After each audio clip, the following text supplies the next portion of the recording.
nə cür bir hissi? Yəni çox qısa istəyirəm bu barədə ki, sən obraz olaraq deyirəm də, dünən mən orada savaşıram, düşmənlə üz-üzəyəm, an məsələsidir, hər an ölə bilərəm, şəhid ola bilərəm və s. öldürə bilərəm və bu gün hospitaldayam, hərbi hospitalda və orada Ermənistan kapitulyasiya aktını imzalayır və hətta baş nazir qoşula bilmir. Hə. Çünki bu, yəni Görünmədi müxtəlif belə. təbii ki, bu mövzuda şərhlər var, o mövzuya hələ girməyək.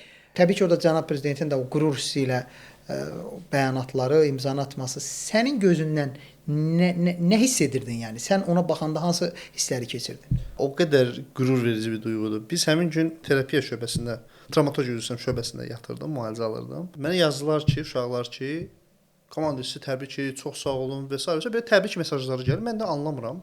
Çünki iynələr və s. biraz yorğun haldayam. Və soruşdum nə olub? Təxminən saat 10-11 arasında dedilər ki, düşmən təslim olub.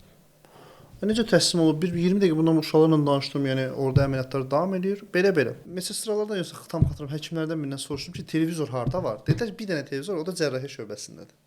Hamımız yığışdıq ora. Təsəvvür edin, biz özü demişdik saat 1-də, saat 3-ə qədər çəkdi. Hamımız belə oturmuşuq, kimi yerdə oturub, hər bir yanda baxırıq.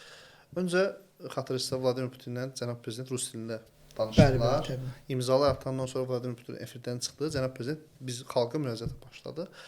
Dediyim kimi, yəni o qədər möhtəşəm bir duyğu idi. Yəni çəkdiyim əziyyət, bədənim yəni ağrıyır, amma o hiss eləmirsən də o ağrını. Yəni belə deyim də, o an nə bilim, bəlkə ayağım qopmuş olsa belə, nə bilim gözüm görməsə belə və yaxud da belə deyim də ən bərbad vəziyyətdə olsam belə fiziki olaraq söhbət gedir, umurumda deyil də.